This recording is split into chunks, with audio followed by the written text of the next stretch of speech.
upaya-upaya untuk menyukseskan keterlaksanaan kurikulum merdeka ini kan menurut saya juga perlu ada terobosan dari berbagai stakeholder, walaupun juga ada aturan baku dari kementerian, termasuk cara belajar dari PMM dan lain sebagainya. Tapi kalau menurut saya secara pribadi, nampaknya pelatihan yang paling efektif dan konkret adalah pelatihan offline atau tatap muka. Implementasinya malah justru yang terpenting ada diskusi antara narasumber dengan peserta terkait dengan bagaimana aplikasi konkretnya tentang kurikulum merdeka.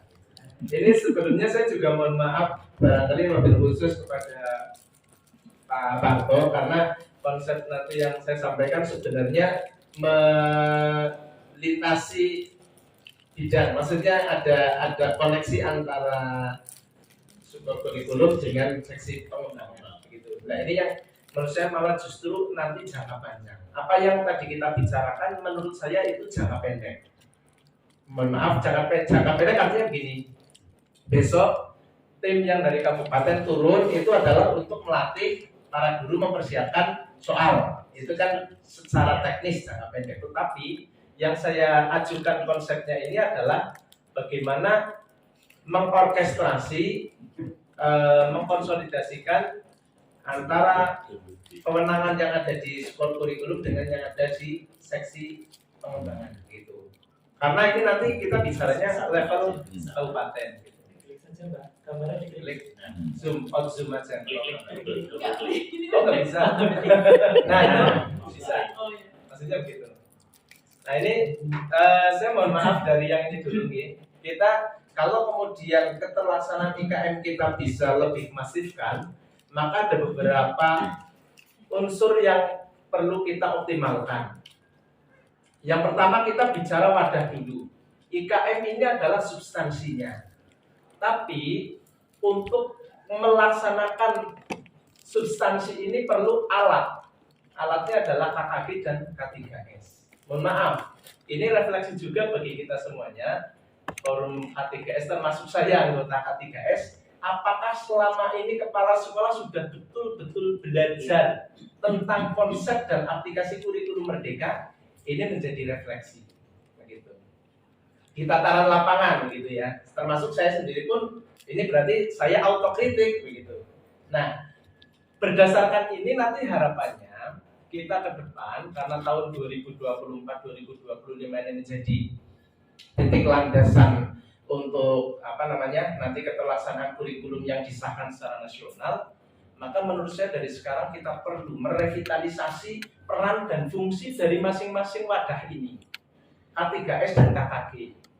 K3S dan KKG secara posisi itu leading sektornya ada di bawah seksi pengembangan karena ini wadah. Nah, tetapi ini perlu harus kita usulkan konsep yang konkret bagaimana wadah ini di lapangan benar-benar berfungsi karena selama ini nampaknya layang tua layah ya gitu.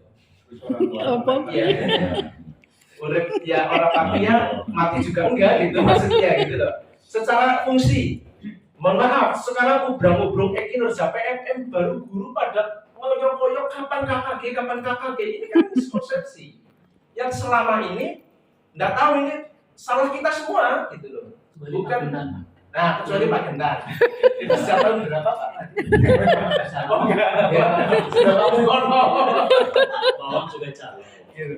Artinya ini autokritik kita semua lah. Maksudnya Pak Gendar harus dikembangkan beda. Belum juga ya Pak Ijo. Proses baru ditunggu saja.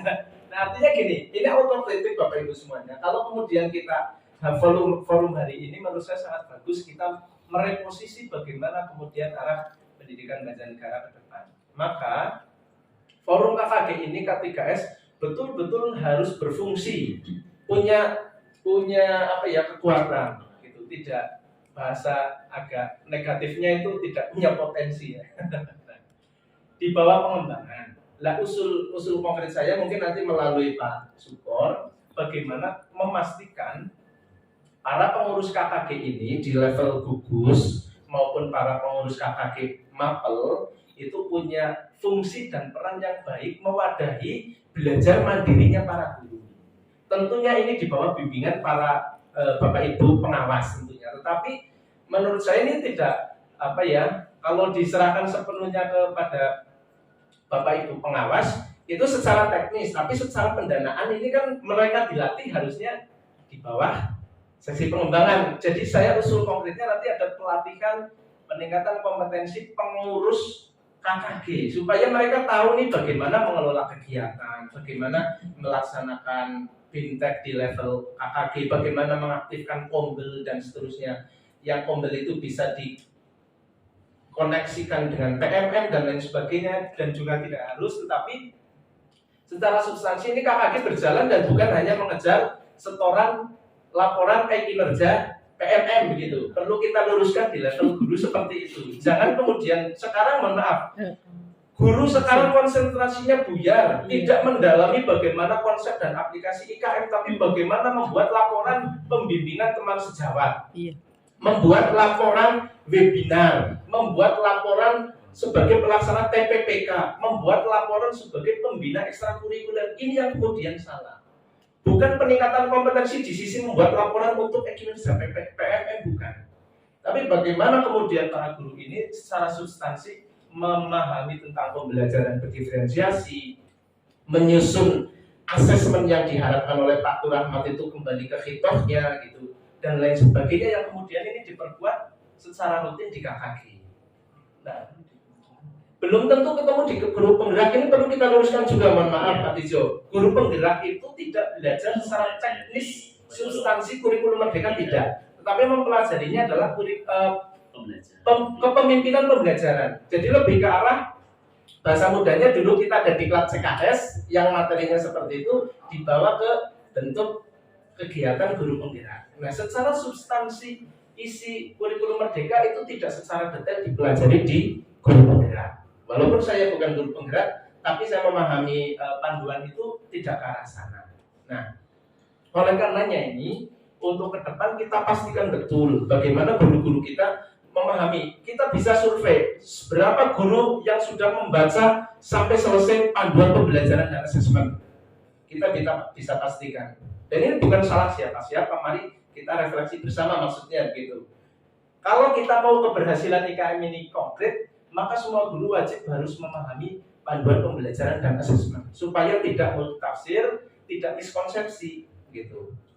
Diawali dari kepala sekolah, forum kepala sekolah. Kepala sekolah nggak mau harusnya dipaksa ini memahami, mempelajari tentang panduan pembelajaran dan asesmen supaya nanti paling tidak bisa mengalahkan guru pembelajarannya begini. Lah kalau kita mau supervisi konkret nih, supervisi akademik, kita juga nggak tahu tentang konsep kurikulum merdeka, dan nanti supervisinya kita masih pakai konsep kurikulum lama dong. Nah, padahal di situ juga unsur-unsur kurikulum merdeka sangat berbeda dengan kurikulum sebelumnya.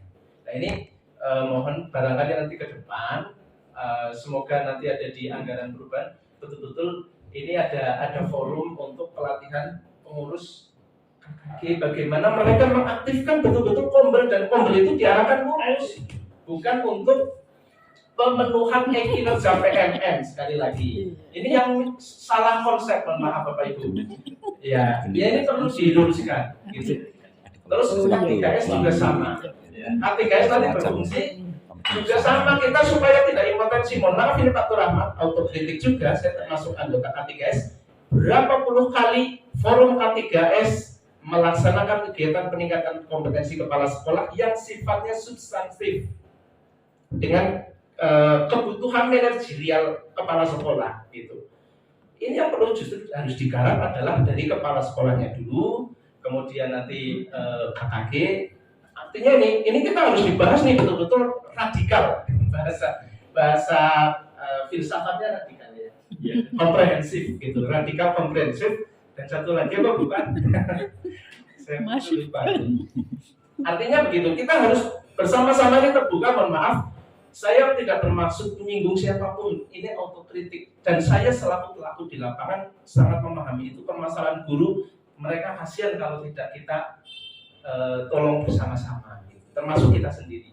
Ini ada di leading sektornya di pengembangan. Kalaupun tidak, saya kira bisa ini diambil secara teknis kalau kemudian secara regulasi ataupun anggaran tidak ada, diambil di forum K3S Kabupaten. Bagaimana memastikan seluruh kepala sekolah memahami kurikulum merdeka. Jangan-jangan kita di sini belum pernah khatam nih PPA gitu kan. Nah berikutnya, kalau di ini ada pengawas, saya sangat mengharapkan kami selaku anak, baik guru maupun kepala sekolah adalah anak dari para bapak ibu pengawas. Bapak ibu pengawas kami anggap sebagai orang tua sendiri, maka kami butuh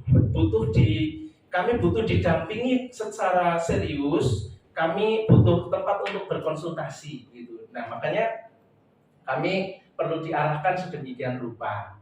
Nah bagaimana kemudian mengawal keterlaksanaan KKG ini mesti adalah dari bapak ibu pengawas. Dan kemudian kalau di sini tadi ada pembelajaran dan assessment, ini di bawah kendali dan quality assurance-nya adalah dari Pak Parto di support kurikulum. Dan tadi saya juga baru tahu Pak kaget kalau buku induk itu validasinya kemarin sebelum beredar tidak melalui seksi kurikulum, support kurikulum, berarti saya jadi dalam kepala.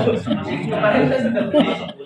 Nah, Bu Daftar ini kan padahal itu alat yang kemudian harusnya quality assurance-nya adalah ada di bawah support kurikulum lah. Jadi padahal dulu kami pada saat hasil Pagentan itu studi banding ke sekolah penggerak di Klaten itu kan sudah ada gambaran nanti buku kurikulumnya hampir mirip seperti itu ya Pak. Ya, saya jadi kemarin Mas ketika mempermudah jadi rapor kan dicetak, kemudian di situ dikumpulkan dalam satu bundle dijadikan sebuah buku namanya buku induk. Itu saya gambaran langsung kayak gitu. Ya, gambaran seperti itu. Tapi itu nggak masalah sih, nggak masalah. Yang penting nanti ke depan ya kita alurnya seperti itu. Gitu. Termasuk di level lapangan kan kemarin dari pertanyaan Bu, saya ditanya oleh guru, loh Pak, ini buku induk baru untuk kelas berapa? Dan saya hanya beristihad, namanya beristihad. Ini kalau buku induk baru logikanya yang untuk kelas 1 dan kelas 2. Loh Pak, bagaimana kelas 4, kelas 5 kan waktunya beda, IPA dan IPAS. IPA dan IPS kalau masih menggunakan buku induk lama, tidak masalah. Nanti karena itu kebetulan di buku induk lama, IPA dan IPS atas bawah nanti kurung kurawal diisi satu kolom saja. Itu menjadi nilai IPAS untuk kelas 4 dan kelas 5 begitu. Kayaknya tidak menyalahi banget nih kalau secara teknis. Dan itu saya juga atas saran dari Pak Parto gitu, karena kalau kita berganti buku induk baru lagi ya otomatis nanti terpotong gitu tidak satu ini di kurung kurawal. Gila. Artinya gini Bapak Ibu, kalau kemudian kita betul-betul bertekad Kabupaten Banjarnegara mau sukses kurikulum merdeka, diawali dari pemahaman konsep dan aplikasi kurikulum merdeka. Terus yang terpenting Bapak Ibu, kunci dari suksesnya kurikulum merdeka adalah bukan pada mereka punya dokumen yang lengkap, bukan, tapi cara pembelajaran yang berubah. Yang malah justru itu substansi paling utama, cara membelajarkan kepada anak ini yang kemudian kita punya butuh energi. Wah luar biasa, saya mohon maaf, saya saja belum bisa merubah bagaimana konsep mindset bahkan sampai aplikasi guru pembelajarannya yang masih cara-cara yang lama, mohon maaf. Apalagi ada mata pelajaran apa ya yang lain-lain lah, itu kemarin di tempat di sekolah saya langsung Bu, bagaimana caranya mengajar tidak dengan buku itu, tapi seadanya. Kalau misalnya modul aja dan sebagainya belum ideal, belum bisa download, nggak masalah. Yang terpenting jenengan tahu apa yang harus diajarkan berdasarkan CP tadi, tidak berdasarkan LKS. Ini mohon maaf, saya sekedar refleksi Pak, tapi ini nampaknya terlalu frontal, tapi ini keadaan saya di lapangan, saya butuh dibimbing ya Pak Ibu. Terima kasih. Ya.